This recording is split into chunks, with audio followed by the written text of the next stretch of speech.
Hi everyone, welcome to sunny San Diego, where we're here for the American Chemical Society meeting in spring 22. I'm here to learn about a lot of the latest developments in synthetic biology, and while I can't make recordings at the sessions of the conference, I am hoping to get a few sound bites from a couple of experts in the field, so they can tell you what they think are challenges and opportunities in this field.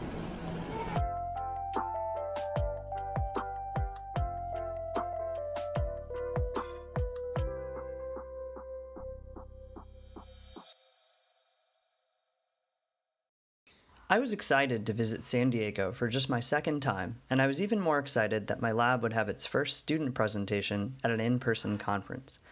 The American Chemical Society has semi-annual meetings that draw large audiences of chemists, biologists, engineers, and more. The conference venue was pretty sweet. Here's the view from the hotel room that I shared. Overall, this made it easy to make new friends and to hang out with old ones alike. Now let's go see which rising stars in synthetic biology are attending the Biot Division meeting. All right, I found someone from the conference who does synthetic biology. Who are you? I'm Jorge Marchand. I'm a professor of chemical engineering at the University of Washington in Seattle.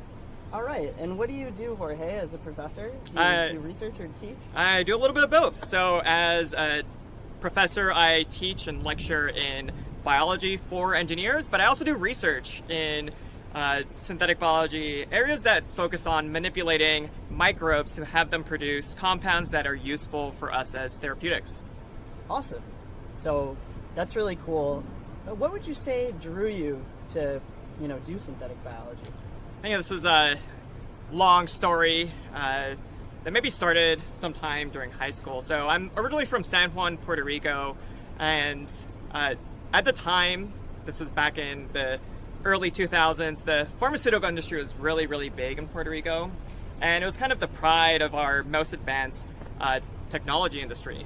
So in high school, I fell in love with chemistry, I fell in love with biology, and I knew I wanted a career in making therapeutics.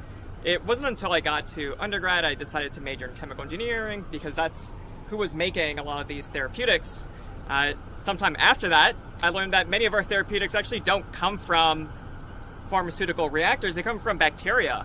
We a lot of times manipulate the genes in bacteria to have them produce different types of therapeutics that are useful to us and don't require many chemicals to make. Nice, cool.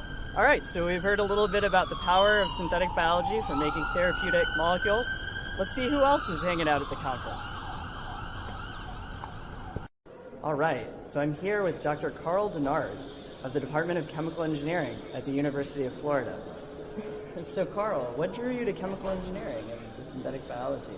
Well, first, my dream at 15 was to transform waste into energy, recycling plastics and the likes to make fuels and gases and chemicals. However, after I took a course by Professor Bob Kelly at NC State, I got joined to biomolecular engineering and ended up doing work with Wenming Zhao, and that was the beginning of that journey. So I ended up shifting my focus, but yet remaining a chemical engineer at heart.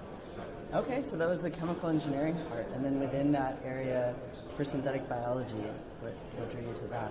What drew me to that is the potential of the field. I understood quickly that as an engineer, it allows me to create new things using chemical engineering principles and to understand how you could control cells and make new gene circuits and understand how you could use synthetic tools to enable new transformations and new technologies. So that was something very, very attractive to any chemical engineer, including myself, I suppose. Yeah, okay. So then based on all that work, how will that contribute to the problems that we face in society, or what's the big picture here? Well, the big picture, at least in my research, since we look at trying to alleviate the burden of disease, trying to understand how we can understand disease better, it allows me in my work to produce, say, new antibodies, new molecules using synthetic tools, and the field itself is rapidly expanding to the point where we can create what we dream of in some ways. So I really love this aspect of synthetic biology, which I think is only going to get better. I imagine. So that's kind of how I feel about it. Awesome. Sure. That's very exciting. Yeah. It's very exciting. Cool. Well, thank you, Dr. Denard, for that. And let's go check out who else is here at the conference. Thank you so much. This is really cool. Thanks. So I'm here with Katie Galloway, a professor at the Department of Chemical Engineering at MIT, my alma mater. So Katie, what do you do at MIT? I am a professor, and my lab works on mammalian synthetic biology. So we build gene circuits to control cellular decision making and read out information from the cells. Yeah. Very interesting. What got you interested in that area? So I was always fascinated with the idea that cells program themselves and their behaviors, and that if we could potentially interface with that decision making and those actual molecular processes, we could control them. And that's basically what native biological systems do, is like they reprogram, they change their expression through gene networks.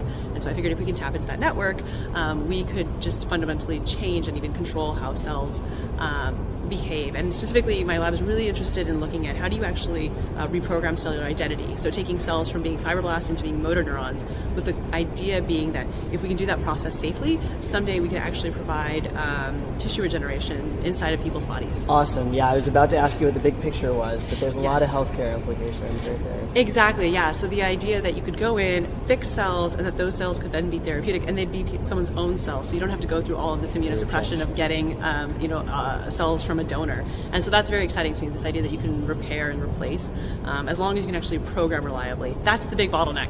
So if you want to learn how to do things in the next little while, like figure out how to program biology reliably. Is that the protein level, the DNA level, the RNA level, or something else? Yeah. I think that's the exciting opportunity, especially within mammalian cells. So we're looking for people to always join us, so look into it. Awesome. Thank you so much, Katie. Thank you. And we'll continue to explore around the conference. Well, I hope you enjoyed those brief introductions as much as I did. I got to meet with a lot more folks than the three we heard from today, including people working in industry. But something that Drs. Marchand, Denard, Galloway, and myself all have in common is that we all started our academic labs in just the last 4 years. So it was great getting to hear what they're working on. If you liked getting to know some of the folks who work in synthetic biology, drop a comment and I'll make sure to record more content like this in the future. There are a bunch of meetings coming up, including the Synthetic Biology Engineering, Evolution, and Design Conference in May 2022. By then, I'll also make sure to improve my handheld camera work. Well, that's a wrap for this week's episode of the SynBio Transcript. Stay hungry, my friends, and I'll see you in a few weeks. Bye.